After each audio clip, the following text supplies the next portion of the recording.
Welcome to the Sandler Row of the Week. A prospect that is listening is no prospect at all.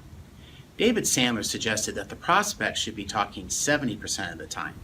Typically, the opposite occurs.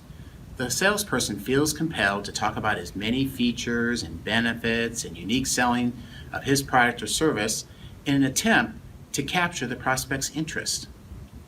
If the prospect really wanted to run down on all that and wanted to know all that, they would just go out to your website or they would just look at your brochure.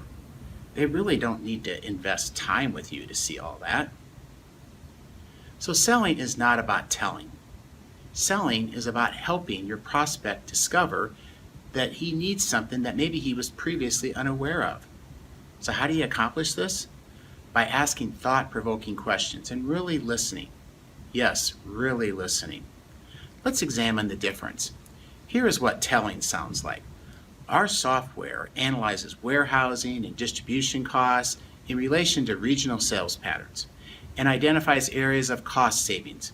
In more than 70% of the studies we performed in the last 12 months, we typically see savings between 18 and 34%. Blah, blah, blah, blah, reliable, blah, blah, blah, blah, return on investment, blah, blah, blah, blah, 24/7 support. Informative? Sure. Thought-provoking? Not so much. So here's an example of using thought-provoking questions.